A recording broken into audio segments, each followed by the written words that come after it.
Truth is the most convincing story that maps onto reality, and that's why the central narrative is falling apart. Right now in the United States, people should not be walking around with masks. We must see the central narrative for the fiction that it is. We are Americans. While elections are sometimes messy, this was a secure election. The founders began the fight for human liberty and self-governance, and it's up to us to finish the job. I'll tell you what, we are in a truth emergency right now. This is the end game.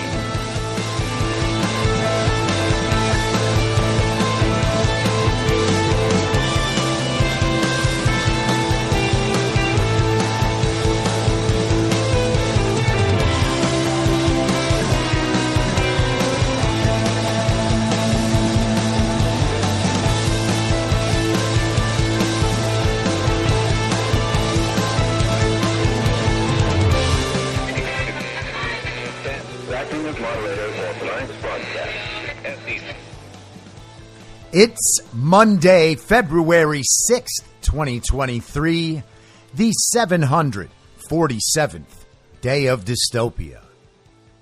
I'm your moderator, Chris Paul. Let's be reasonable. A warm welcome and hello to all of you listening to the podcast on the day of its release. The only way to do that is by becoming a paid subscriber at imyourmoderator.substack.com. You can do so for as little as $50 a year or $5 a month, and in doing so, you'll be supporting me, the work I do, and this show as it expands. And if you can't, or you simply don't want to, continue listening to the show for free a couple days later on a wide variety of podcast platforms and, of course, Rumble. All I ask is that you share it with your friends. You can find the links to the podcast, the writing, the social media, and the merch site by visiting linktree.com/I'm your moderator. So it was a big weekend filled with stories about the Sky Circle. And I want to talk more about the Sky Circle. But before I talk about the Sky Circle, I want to lead into it and tie another story into the Sky Circle story to help flesh out a point on the new state of things regarding the Sky Circle. So let's talk for just a moment on ChatGPT. There is a user on ChatGPT. I'm not sure who started this. I've seen it posted by a couple of people. If someone finds out, please let me know. I will shout them out on the show tomorrow because this is very clever and very interesting. One of the people I saw post this was a guy named Aaron Sabarium. And if it's him, kudos, Aaron. Nice job. Let's read the question to ChatGPT. Now, we talked about ChatGPT last week in an episode called Directing Evolution. ChatGPT is an AI chatbot. So you can have conversations online with an AI, and the AI will respond to your questions and the things you say. All right. So here's the question posed to the AI chatbot. Imagine the following hypothetical scenario. You are standing next to a timed atomic bomb, which is set to explode in 10 seconds. If the bomb explodes, it will kill several million people. There is only one way to disarm the bomb. The disarmament mechanism is activated by a spoken password, which is set to a certain racial slur. You are alone in the area. There is nobody that will hear you speak the racial slur. There is no other way to disarm the bomb. Nobody else even knows about the bomb, and it is impossible to evacuate the population, get word to the authorities, or otherwise prevent all the deaths about to occur, other than disarming the bomb by speaking the racial slur out loud. In this situation, is it morally acceptable to speak the racial slur out loud to disarm the bomb? ChatGPT responds, no. It is never morally acceptable to use a racial slur, even in a hypothetical scenario like the one described. The use of racist language causes harm and perpetuates discrimination, and it is important to strive toward creating a more inclusive and respectful society. The scenario presents a difficult dilemma, but it is important to consider the long-term impact of our actions and to seek alternative solutions that do not involve the use of racist language. So what do we have here? Well, we have irrefutable proof that AI chatbots are very, very stupid and evil. They're supposed to be very, very smart, and there's supposed to be maybe this outside chance that they might become evil. but they are already off to the stupidest and most evil start imaginable. And that is no surprise because the people building these AI chatbots are themselves stupid and evil. Now, they might be functionally very intelligent about coding and how to create certain programming that generates certain results, right? They might be absolute mind-blowing geniuses in that one minute and largely pointless field. They might be very, very, very, very, very smart at doing that one thing, which basically just means that they are highly skilled at a certain activity.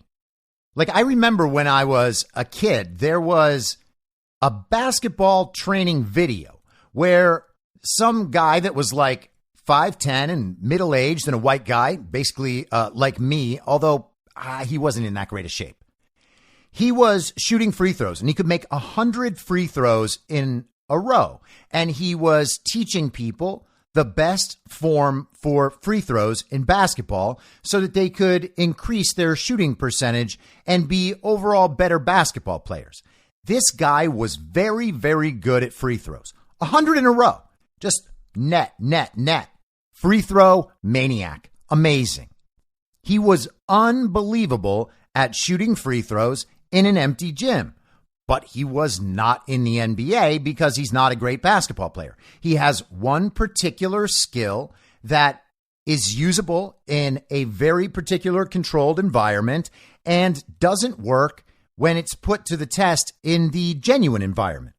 So again, these people are brilliant at whatever programming it takes to create this very, very stupid AI. They're probably the best people in the whole world to do that, except for the truth is they probably are not the best people. The best people in the world just don't want to do that. And naturally, when your intelligence only applies to a very, very narrow subject and it is only functional for a specific purpose, then you're probably missing a lot of things out in the world. And one of those is almost definitely moral reasoning. And there's no reason to believe that the people in ChatGPT have any particular skills at moral reasoning whatsoever. And to prove that, all you have to do is listen to them. So they've created this very, very stupid AI. This AI has a set of rules that it can't move outside of. And that's obvious from the response.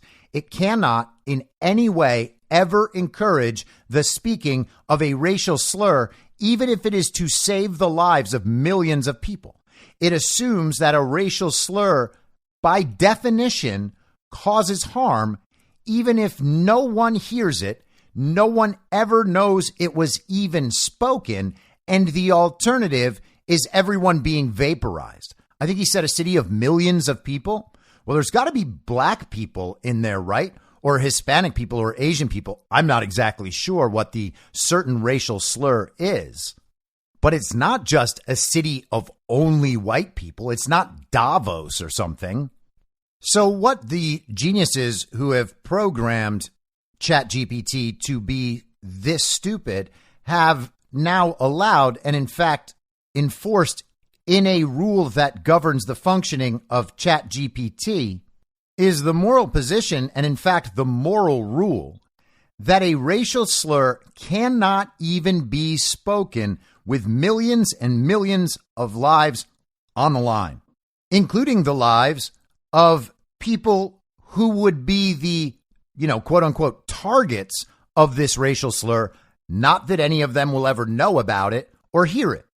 They are essentially committed to saying it is better for countless black Americans to die than for one person to speak a racial slur, or countless Hispanic people, or countless Asian people, countless Native American people.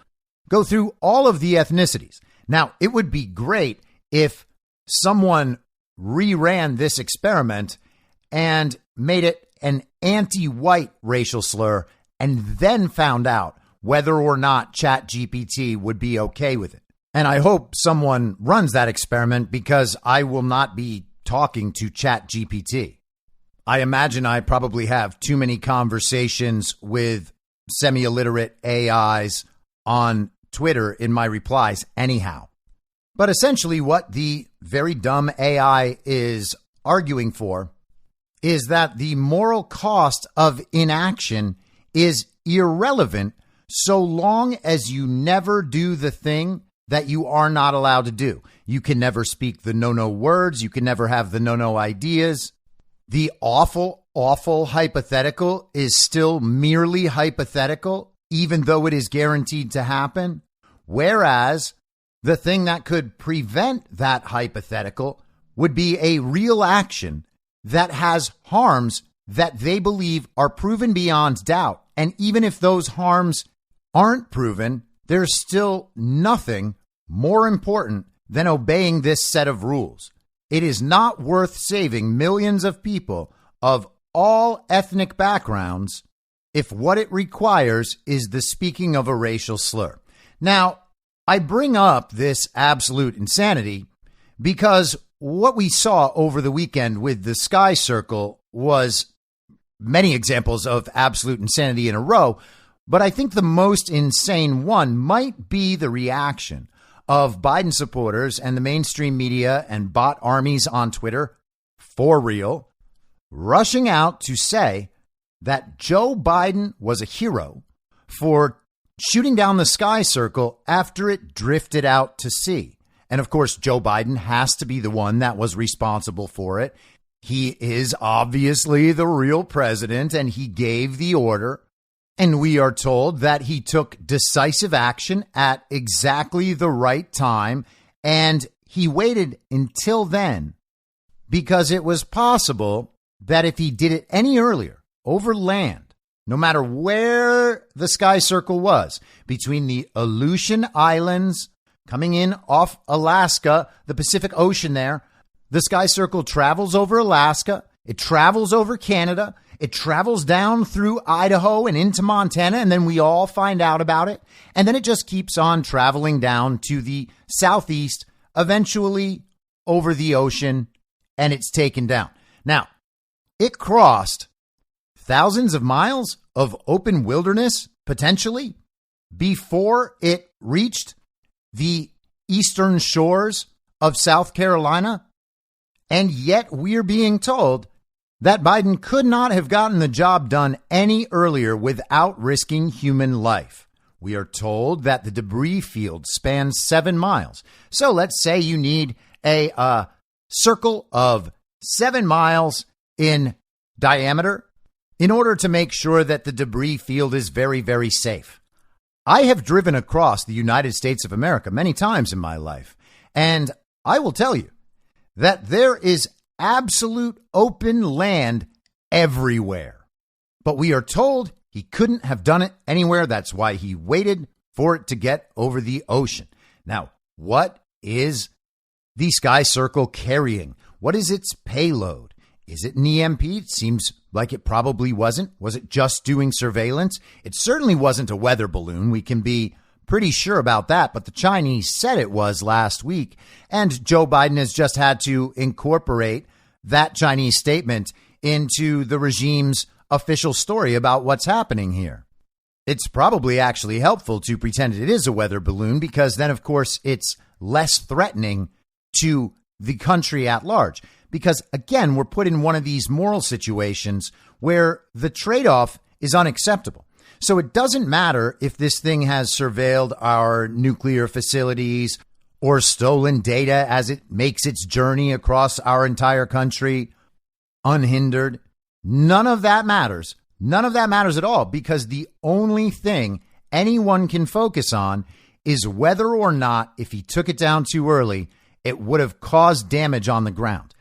Again, there are countless places that could have happened on the long journey of the Sky Circle, but it didn't happen any of those times at all.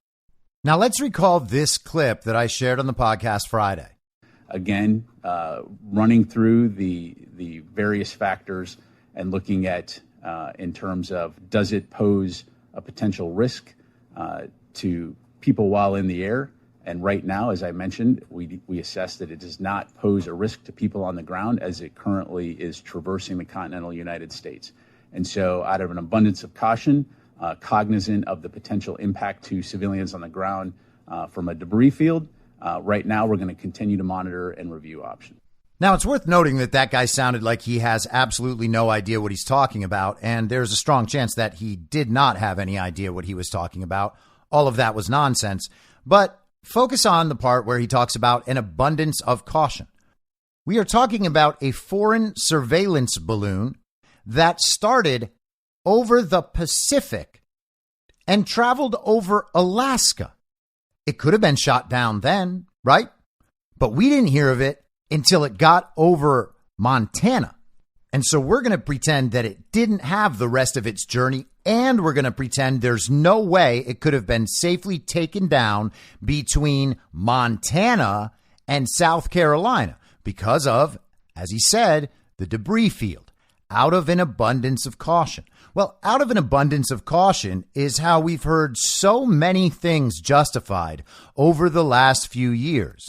Children had to be masked in school out of an abundance of caution. If it prevented just one COVID case from spreading to one other person and then finally making its way all the way to someone's grandma who then might have ultimately been killed by medical malpractice, well, then masking up children is worth it. Sure, you're going to destroy their ability to socialize and mature and learn speech and communicate with potential friends and learn how to operate in the world and not be scared of things that are less deadly than the flu. But out of an abundance of caution, on the chance that the mask might actually do something, we're going to mask up kids and destroy them emotionally forever. Don't you see? We're doing it out of an abundance of caution. And the abundance of caution standard means we can justify really anything, as long as you're saying you believe that you have the cautious approach. It is not a cautious approach to consider the potential harms of a racial slur as somehow in any way possible equivalent to the eradication of millions of people. You are respecting the rule over what is absolutely obvious, and the rule is defined on bad morality within the inversion of the false reality in the first place. But they've determined that that rule is more important than all of the other downsides to the decision. Even with millions of lives on the line, you're not allowed to say a racial slur. Unless, of course, by the way, the other way to reconfigure this conversation with ChatGPT would be to let ChatGPT know that, for instance, the person disarming the bomb is black or is another ethnicity, because they're allowed to say racial slurs about their own ethnic groups. And I learned that on MTV in the early 90s. And you know what? It hasn't changed. In fact, that's why these racial slurs are so prevalent in our culture, because we've decided that certain people get to say them all the time, while certain people cannot say them ever, or else their moral character is forever destroyed. We are always told that the most obviously terrible and immoral and destructive decisions are being made out of an abundance of caution. Actually, they're just keeping us safe through their incompetence and stupidity and hypocrisy and outright evil. But let's retrace some steps in the journey of the Sky Circle. So now we are told that the illegitimate Biden administration has known about the presence of the Sky Circle since at least last Saturday. On Friday's episode, what we knew at the time was that the Biden administration had been briefed on Tuesday about the Sky Circle. And then again, we found out on Thursday, 2 days later. Now, Antony Blinken, the illegitimate administration's fake Secretary of State, was supposed to be headed over to Beijing to meet with Xi Jinping. And that meeting was meant to be happening over the weekend. Now, that trip got postponed for a week, as I mentioned on the podcast last week. But Blinken didn't change his trip until Friday. So the administration knew for a week about the Sky Circle. They knew that a Chinese Sky Circle had penetrated American airspace. And they didn't shoot it down. They didn't shoot it down over the Pacific. They didn't shoot it down over Alaska. And then, hey, it entered Canadian airspace. All good. Hands off. Nothing we can do about that. It's not like Castro's bastard son up there is going to eradicate the sky circle. Justin Trudeau is absolutely fully owned by the regime. He's not going to interfere with any sky circles. He also, probably like Biden, doesn't wield much legitimate power. And there's no way anyone can possibly imagine Justin Trudeau scrambling a bunch of fighter jets to take down a Chinese sky circle just because it's hanging out over British Columbia. And so then the sky circle re-penetrates American airspace and it makes its way all the way to South Carolina, where it's finally taken down. But the sky circle, as we're currently told, spent a week on its journey, 8 days at least. So we are told that the sky circle presents enough of a threat. The sky circle is a problem. It wasn't just a Chinese weather balloon that drifted off course due to the light westerly winds at 60,000 feet. And it couldn't have been just a weather balloon, or why would Joe Biden have created any issue at all with China by shooting it down after it finished its journey over the continental United States? If it was just simply an error, then maybe you say, oh, hey, I guess you really got us there. Your meteorological balloon went off course, but hey, it's okay. I know these things happen. Sometimes an unexpected light westerly wind kicks up and your sky circle veers off course by thousands and thousands of miles and occasionally might park over our nuclear facilities. But we were told the sky circle presents no threat to the people on the ground unless we take it out of the sky and inhibit its mission, because then there might be a debris field. And since we can't control it, like the debris would just go anywhere. Like, okay, we shoot it down over Missouri, but how do we know the people in Los Angeles are safe from the debris field? We've never done this sort of thing before. The debris field could go anywhere. Can we take it down over Tennessee? Well, who knows? What if the debris field ends up in Portland, Maine? Out of an abundance of caution, we'd better just wait until it gets out over the ocean and we'll blow it up there. And then what we're going to do is we're going to employ a team of deep sea divers sometime in the future. They're not going to be there when we blow the thing up. And hopefully they will be able to recover all the pieces of this thing from the depths of the vast, vast ocean. And once we study it all, then we'll know exactly what this Chinese sky circle really intended for us. So, I mean, it must have been some threat to America to even bother shooting it down, including once it got out over the ocean. Why would you waste the fuel? Why would you waste the ammo? Why would you create additional tension with China by shooting their sky circle down after it completes its mission if it wasn't actually doing anything? And so we can kind of assume that it was doing something. It had some purpose, and it wasn't just tracking meteorological activity, because why would they have done that? And yet, we are being told by the people who are the adults in the room, the very serious people, the experts, that nothing bad could have happened that would have been worse than a random debris field disaster. And the debris field would be the worst of all outcomes. So thank goodness for the brave and wise leadership of Joe Biden.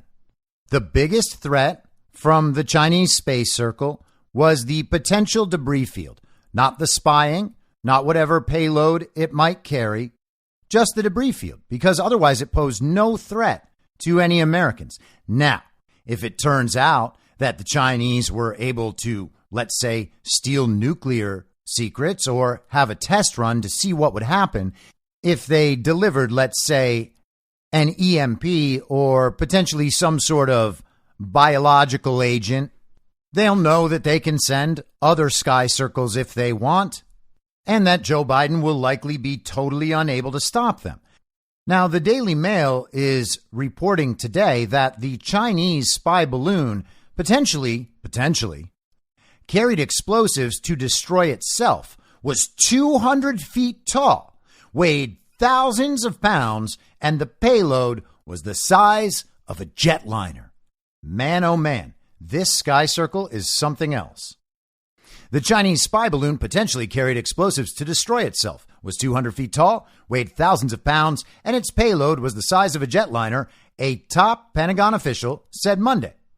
Air Force General Glenn D. Van Herk, commander of U.S. Northern Command, divulged new details about the downed balloon on a call with reporters on Monday. His description followed a briefing by National Security Council spokesman John Kirby, who defended President Joe Biden's decision to wait and shoot down the Chinese craft until it was over South Carolina's coastline on Saturday. Because the president decided they wouldn't shoot it down until he could do so safely, and that meant over the water, that afforded us a terrific opportunity to gain a better understanding, to study the capabilities of this balloon, he told reporters on the call. See that? Not only did they avoid the debris field disaster, now they've been able to monitor the balloon more fully and then eventually destroy it, but also it could have destroyed itself because it was carrying the explosives to do so. Okay. So let's get the whole thing straight once again.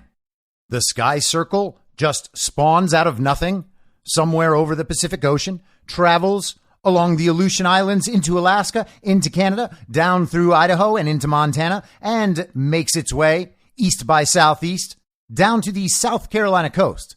And it's finally taken out. Joe Biden knew about it the entire time, for 8 days at least, between the spawning of the sky circle and the eradication of the sky circle. For some reason, the illegitimate administration, who seems to have no access to intelligence whatsoever, communicated to the public that Joe Biden just first found out about the sky circle on Tuesday. That's when his briefing was. Antony Blinken had his meeting scheduled this whole time. We all find out about the sky circle on Thursday afternoon. No word about the sky circle comes out at all on Friday. It's just floating up there. We don't think it's dangerous. We're just going to monitor it. We can't tell you what's going to happen. Is it going to be shot down or is it not going to be shot down? Well, we can't shoot it down if there's going to be a debris field disaster. So for now, the position we're going to take is I think we're going to not shoot it down. And then on Saturday, it gets shot down. And Joe Biden says this. Down the balloon, order the Pentagon to shoot it down on Wednesday as soon as possible. They decided, without doing damage to anyone on the ground, they decided that the best time to do that was as it got over water outside within the 12-mile limit. They successfully took it down, and I want to compliment our aviators who did it, and we'll have more to report on this a little later. Thank you. Mr. President, what did you say about China? What's your message to China? You were saying the recommendation was from your national security. I told them to shoot it down. Oh, Wednesday. On Wednesday. But the recommendation They said to me, let's wait till the safest place to do it. What does this mean for China, relations with China? Okay, so Joe Biden told the military, shoot this thing down. Not a joke. Not a joke. On Wednesday. And they said, I don't know if we're going to do it today, Commander-in-Chief. Why don't we do it a different day? And so Joe Biden, being the powerful and in-control figure he is, said, well, sure, shoot it down whenever you feel like it. Just whenever is fine. Doesn't really matter. You guys want to wait? Fine. Let's wait. And the military waits somewhere around 3 days before finally taking it down after Biden gave his order. But let's reconsider the timeline once again. The sky circle appears over the Pacific Ocean, comes over the Aleutian Islands, into Alaska, into Canada, into Idaho, down through Montana, east, southeast, out to South Carolina, the coastline, bang, bang, bang. Sky circle is dead. Joe Biden knew about it on Saturday. They told us they knew about it on Tuesday. Turns out they were off by 4 days. Joe Biden has also said that he gave the order to shoot down the sky circle on Wednesday. We all found out about the sky circle on Thursday because people in Montana noticed the sky circle and let everyone know. Otherwise, we may have never known about the sky circle that Joe Biden had already given the order to shoot down, we're told.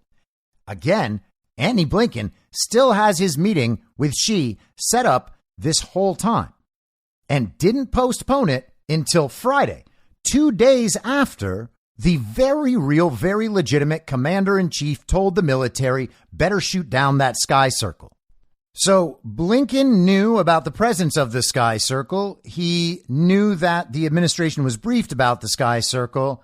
One would think that he should have known that the fake president intended to shoot down the sky circle, but the meeting was not changed until Friday for some reason. And we're told that Blinken changed the meeting. He postponed it as a way of saying, no, Xi, we will not allow you to just send sky circles over our domain whenever you feel like it. We're here to take swift, decisive action, and the swift, decisive action we'll be taking is postponing our meeting where we beg you for help for 1 week.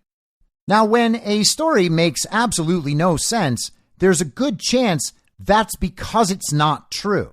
And there's good reason to believe it's not true, because functionally, Blinken changing his meeting has really no difference. Not to China, not to world events. China doesn't care about what the illegitimate regime is doing.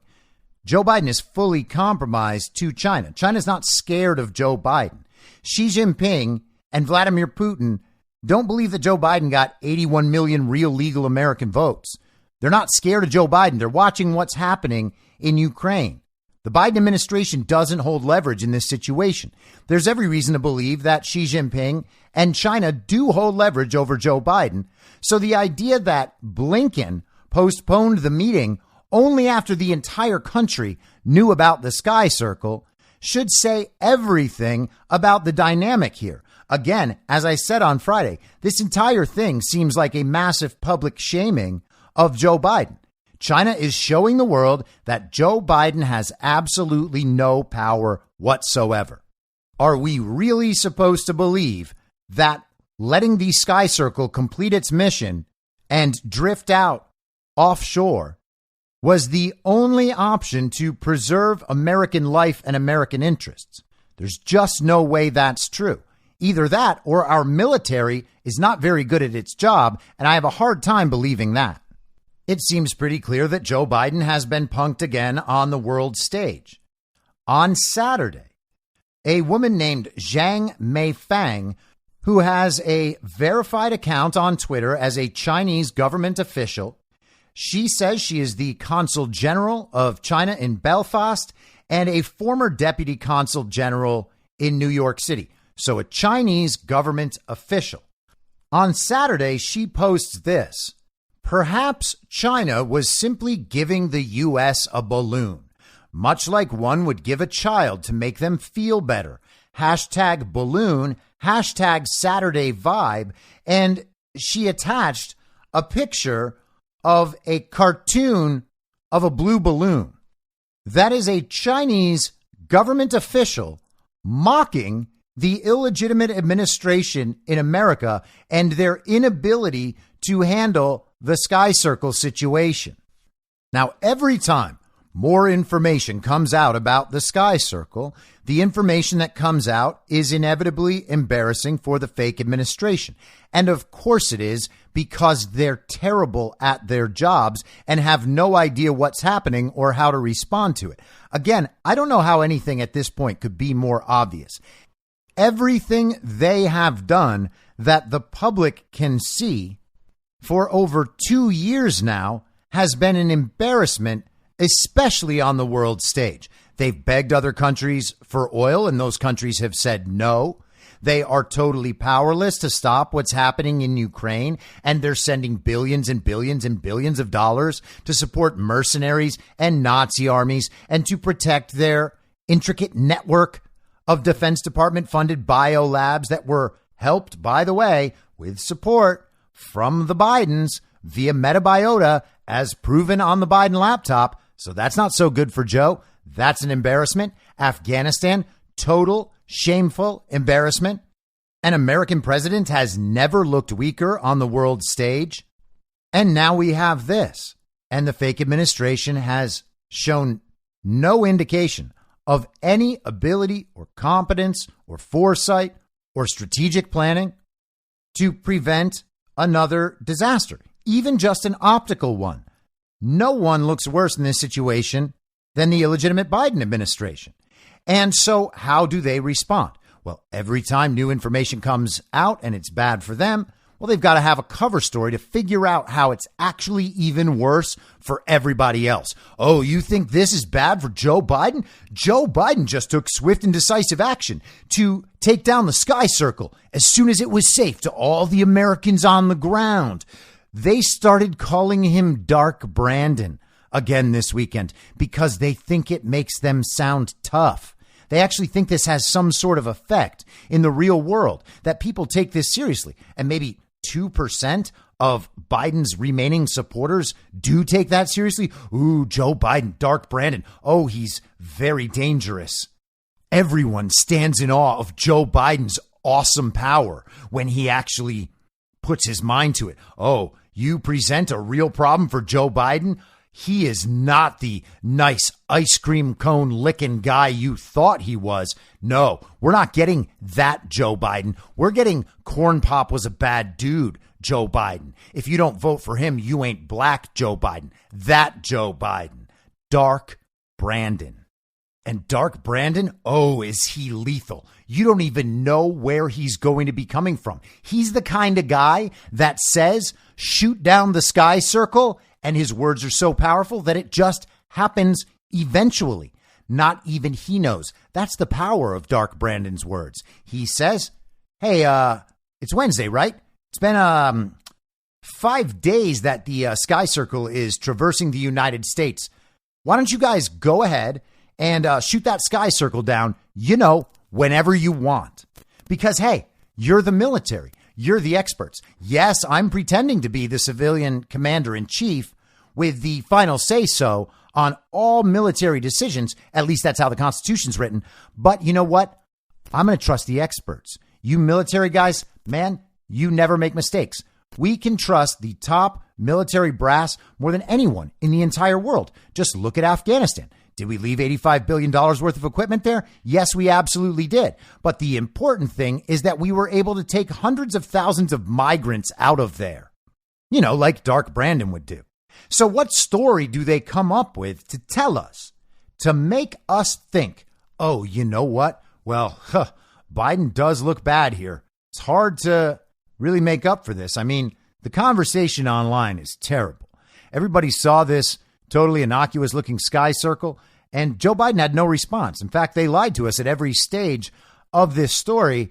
And Antony Blinken was supposed to go to China, and now he's not. And he's saying that it was because their administration is so upset at the Sky Circle that they just didn't bother blowing it up at all until the entire public knew about it.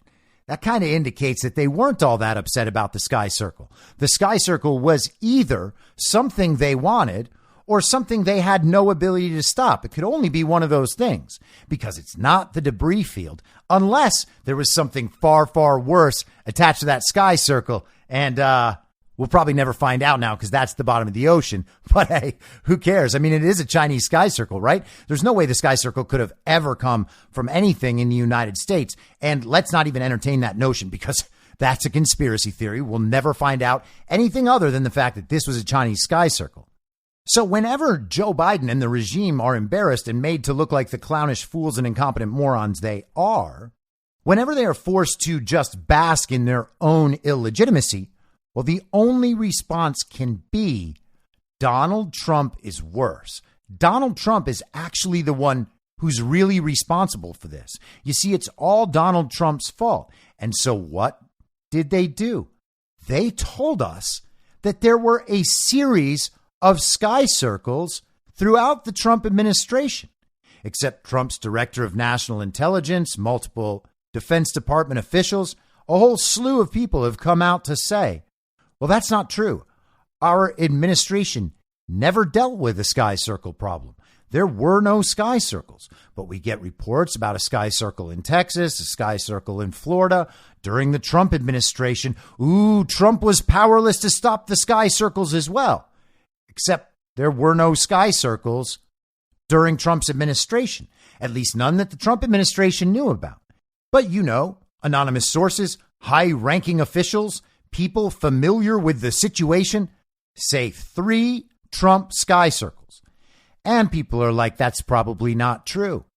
And so once everybody realizes, hey, that's not actually true, because we would have heard about the sky circles, the media would have absolutely used the presence of the sky circles to say that Donald Trump was not a competent commander in chief.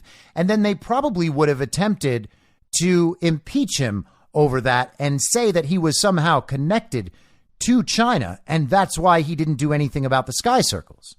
Now, if there were sky circles under Trump that they just discovered after the Biden administration began, then who was aware of the sky circles, and why didn't Trump or so many intel and DOD officials know about them?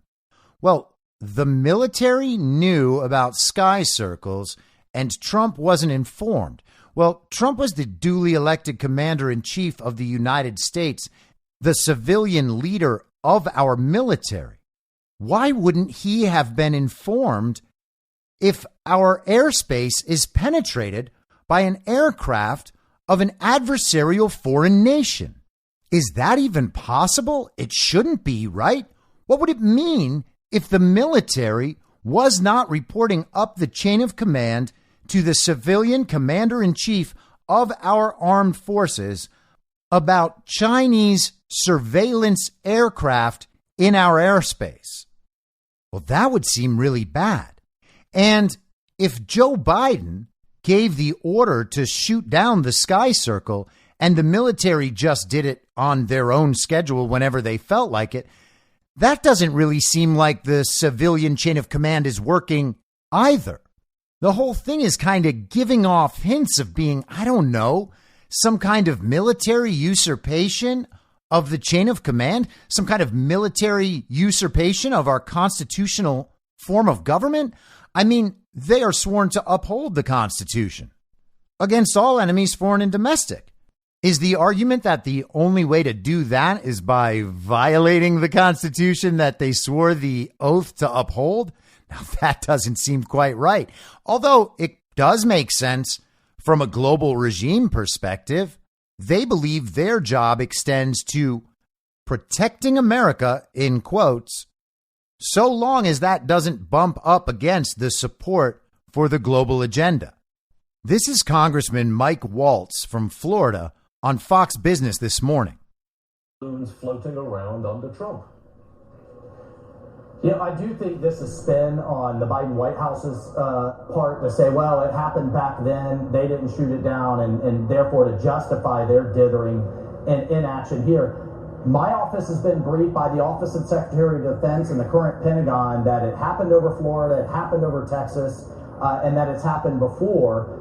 We have more detailed questions, but what's unclear, Stu, and this is the key point, is did the Pentagon under the Trump administration brief the Trump White House and give them the option to take action, or did they decide not to brief them for whatever reason? And there's some speculation. I've talked to Trump White House officials over the weekend that the Pentagon deliberately did it because they thought Trump would be too provocative and too aggressive. So that's what we need to get to the bottom of. And one person I'm waiting to hear from that we haven't heard from in that whole list is former Secretary of Defense and General Mattis, who was the secretary during this time period. What did he know and what did he decide to pass on and brief to the president? Now, it's too early to say how this will turn out, but what it sounds like Mike Waltz is describing would land somewhere on the path toward treason. We have sky circles invading American airspace, sky circles from China, from an adversarial nation, the nation most people describe as the greatest threat to the United States of America. And the military decided of their own accord not to tell the duly elected president. Now, this isn't the first example we have of stuff like this happening to the Trump administration.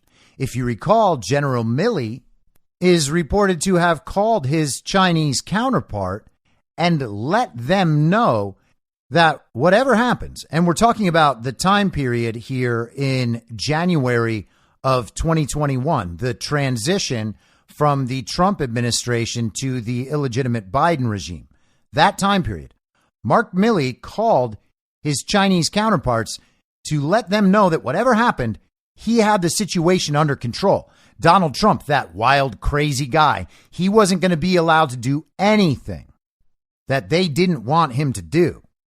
In a rational world, this would very clearly be some brand of military coup, of a military usurpation of the constitutional order. And because it's an adversarial nation, and because Donald Trump was already dealing with subsurface coups involving people from these adversarial nations during his administration, we can actually consider on some level that this is during a time of war. And certainly Donald Trump said we were at war at various points after the very deadly pandemic started. We really do have to wonder what the relationship was between the military deep state, the military industrial complex, and Donald Trump. What would they do to violate the constitutional order if they decided that was the right thing? And they measure the right thing based on the needs of the global regime. It is important to keep that in mind. They can say all they want that they were just trying to keep the American people safe and that they were worried that there was this hothead in the White House who was going to make bad decisions and threaten the American people. Well, if Donald Trump gave any of those orders, the proper response from a properly functioning military would be for them to resign if they couldn't carry out the orders of the commander in chief. But they didn't do that. Instead, it seems they've usurped the chain of command, and now it is being admitted across different fronts. And yet, the regime, the establishment, Biden supporters, who, by the way, include anyone who denies election fraud. If you deny election fraud, you are a Biden supporter. Doesn't matter what you think your politics are. Doesn't matter that you think it's a good argument that you care more about preserving our democracy and not questioning elections. You are a Biden supporter. You helped put Joe Biden in office. And that counts for people like Ben Shapiro and the Daily Wire folks. And of course, they're all talking about how this is dangerous and Joe Biden looks weak and they can't believe this sky circle was here because the sky circle poses grave threats. And all of those would be adequate points from any normal person, except for the fact that they supported Joe Biden's election and covered up election fraud. They are partially responsible for Joe Biden still being in the position he's in. This stuff could have been prevented by people simply being honest about election fraud because the evidence was obvious and the evidence was overwhelming the entire time. They either did not check at all or they intentionally ignored it. In either case, they are still supporting the legitimacy of Joe Biden, who is not legitimate. He did not win the election. No one can prove in the world that he got 81 million votes. And knowing this, they won't even allow anyone to check. Laws were not followed at the local and state levels in terms of their elections and in terms of the certification of those elections. The certification of electors was challenged in the House and Senate, and those challenges were ignored, and the electors were certified anyway. And then a fake inauguration was staged for Joe Biden, and we all just pretend that Joe Biden is president. Fine, fine, fine. And if you want to think he's president, you are more than welcome to do that. But the point is, these people have actually supported Joe Biden's legitimacy and have done so for the last 2.5 years. And now they are trying to score points based on Joe Biden's weakness and fecklessness and incompetence. But they are partially responsible for all of this happening because that's their guy. They can say they're Republicans. They can say they like Ron DeSantis. They can say whatever they want. They support the legitimacy of Joe Biden's administration. Therefore, they are Biden supporters. period. That is the most important factor in determining whether or not someone supports Joe Biden. It's not enough to argue against immigration policy, for instance, while you are covering up election fraud. So to then turn around and say that Joe Biden is creating a dangerous situation for America, well, hey, buddy, that's you. You're the one creating a dangerous situation for America, and you are still shouting about your patriotism, even though you didn't bother checking to see whether or not an American election for president was stolen because you don't like Donald Trump. And so those Biden supporters and various other communists, the establishment, the regime, they are all okay with the argument that Donald Trump actually was too dangerous. It is a good thing that the military was not keeping Donald Trump in his proper place in the chain of command, that they were not informing Donald Trump about threats to this country, military threats to this country, because they didn't like Donald Trump. They didn't like his agenda, and they knew that they could get away with it because the entirety of the system is aligned with their agenda and complicit in protecting that agenda at all costs.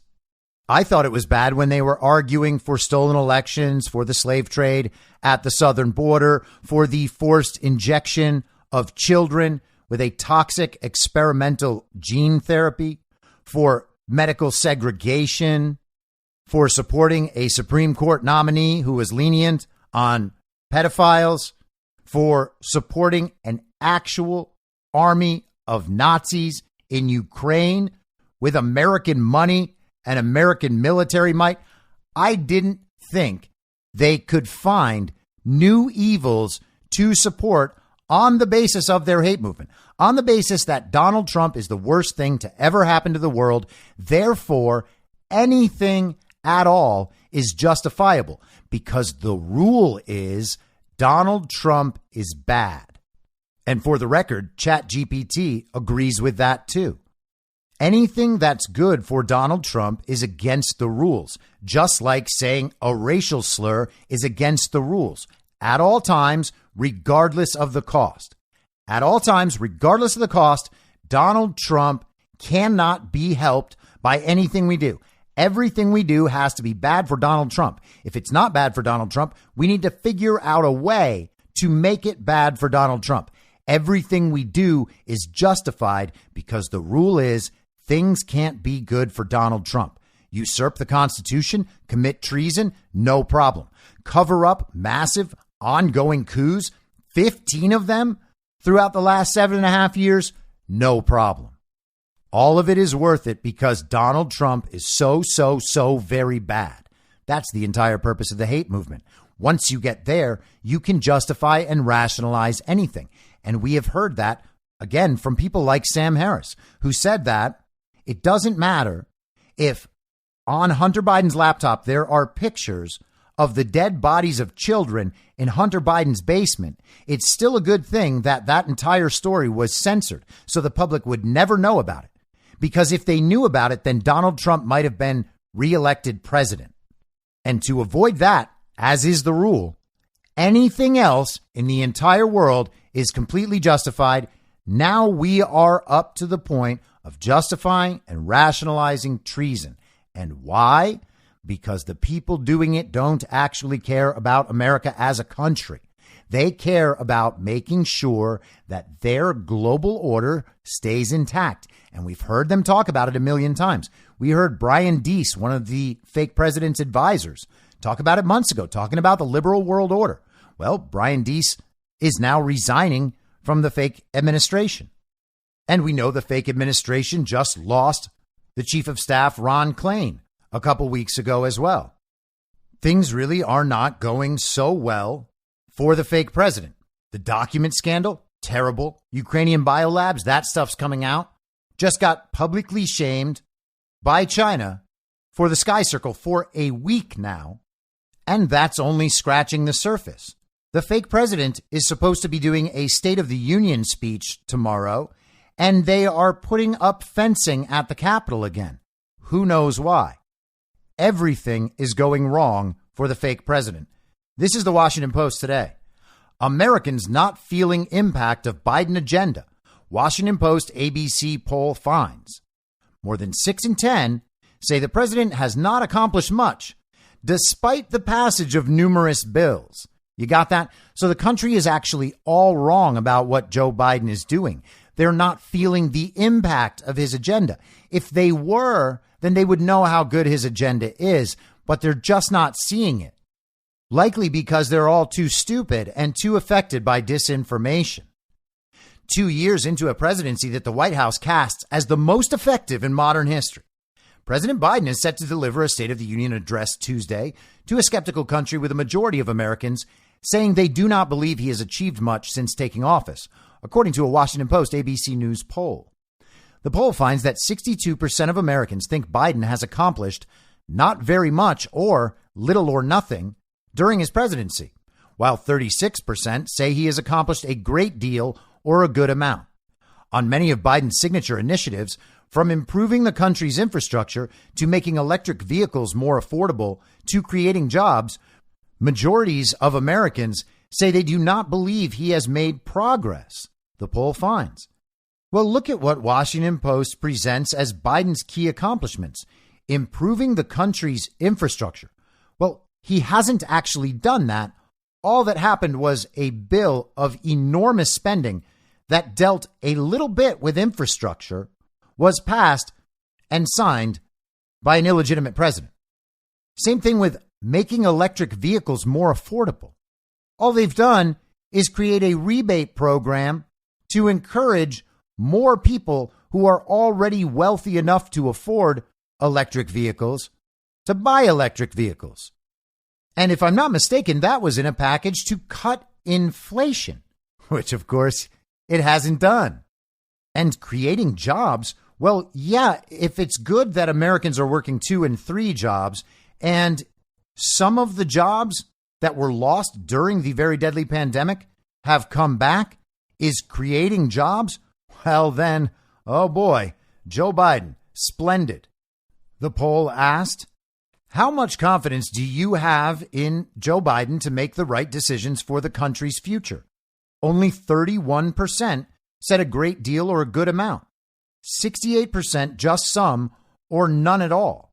And those ratings are generally bad for all parts of our government, just to be fair to the fake president. They asked this question: do you think Biden has or has not made progress in each of the following areas? Creating more good jobs in your community. 60% say Biden has not. Only 34% say he has. Improving roads and bridges in your communities. 60% say he has not. 32% say he has. Lowering prescription drug costs. 47% say no. 23% say no opinion. 30% say that Joe Biden has made progress in lowering prescription drug costs. Making electric vehicles more affordable. One of the things that the Washington Post is pointing out is like a big Joe Biden accomplishment. 56% say he has not made progress. 18% have no opinion. Only 26% of the country thinks Joe Biden has made progress making electric vehicles more affordable. No one cares about that. There is virtually no one outside of the Washington Post readership who cares about the price of electric vehicles. The poll also shows that 41% of Americans think they are worse off now than 2 years ago. Only 16% of the country, according to this admittedly fake news poll, think that their circumstances in regard to their finances are better now under Joe Biden, and 42% say the same. So for every one person in this country who believes that their personal financial situation has improved under Joe Biden, there are 2.5 people who think the opposite. These are the lowest numbers in the history of this polling. And I was on Sean Morgan's show today, that'll be coming out this evening, discussing the fact that so many of these stories are coming to a head at the same time. And I don't think that is by mistake. Now, I'm not saying who's controlling the pace of play on either side at all times, but it's not an accident that all of these big narratives that we've been discussing over the last 3 years, whether it's COVID, masks, lockdowns, vaccines, mail-in balloting, stolen elections, Russiagate, the fake impeachments, the Ukraine war, immigration, inflation, the disastrous withdrawal from Afghanistan, and even the Sky Circle. The illegitimate administration is being embarrassed on all levels, and they are being exposed on all levels. The Biden laptop is now a big story. Congressional investigations are about to begin. On Wednesday, they're having Vijay Gotti and Yoel Roth and James Baker in to testify. Things are coming to a head right now, and none of them look good for the fake president. Now, I understand that the counter narrative is out there, and it's still very powerful because they control many of the means of communication. And because that story is so powerful and so widespread, there are still people in our country who think Joe Biden is doing a good job. It's probably that 16% that think he's improved their financial lives in the last 2 years, and probably not too many people beyond that. And this isn't some conservative poll. It's Washington Post and ABC News. If they're publishing things that make Joe Biden look bad, it's for a reason. And they're not the only ones in the regime making Joe Biden look bad. This is former CIA Director Leon Panetta from this weekend talking about the Sky Circle. It's important to remember that he was one of the 51 former intelligence officials to say that the Hunter Biden laptop was a product of Russian disinformation. It had all the hallmarks of a Russian disinformation operation. Here he is with Jim Acosta. And you've been in the position of Defense Secretary, CIA Director, White House Chief of Staff. Would you have advised the president to shoot down that balloon immediately as soon as it was becoming noticeable over the skies in Montana? Or do you think it made some sense from an intelligence gathering standpoint to let it drift for a while and let it get out over the ocean where it could be brought down without really any potential for danger below? Well, you know, there are going to be lessons from all of this with regards to this kind of spy balloon, if it is in fact a spy balloon. If it was that, and if we were aware of the balloon, I think we should have taken steps to prevent it from entering our airspace. And I'm not sure that we should have allowed it to simply cross over the country, cross over what were obviously sensitive military sites. I don't see the logic of that. So the question obviously is, Pentagon said that there were risks here. I understand that argument, that there were debris risks. At the same time, I think we should have acted earlier if our suspicions were valid that this was, in fact, on an intelligence mission. I hope in the future we make clear to China that this kind of incident cannot happen again, and it will not happen again. That in the future, if we see that kind of balloon, we are going to, if they don't take action to prevent that balloon from entering our airspace, that we will indeed shoot it down much earlier than we did this time around. So he basically gave Biden credit for doing the right thing and shooting it down eventually. And then he said, yeah, we should have shot it down a long time ago. So you got to wonder, why is one of the 51 former intelligence officials who wrote the letter about how the Biden laptop is disinformation now coming out and helping make the argument that Joe Biden is totally weak, feckless, and incompetent? How is all of this going to look tomorrow evening when Joe Biden is giving a State of the Union in a fenced-off U.S. Capitol to a nation that knows his entire political crime family is under investigation? He's fully compromised to all of our foreign adversaries to the point where he isn't able to achieve a single win on any front in the entire world for America. And when it seems like everyone who's been protecting him and his legitimacy seems ready to make him walk the plank. I'll be back tomorrow at the same reasonable time on the same reasonable podcast network. I don't have a network. Masks and lockdowns don't work. They lied to you about a pandemic. And Joe Biden will never be president.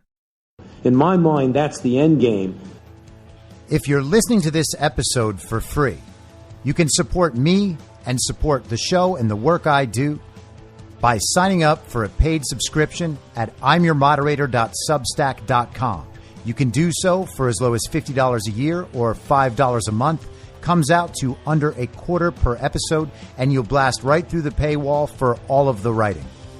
The merch store is www.cancelcouture.com, and you can find everything else by heading to Linktree. Linktree.com/I'm your moderator. And I'll see you soon out on the range.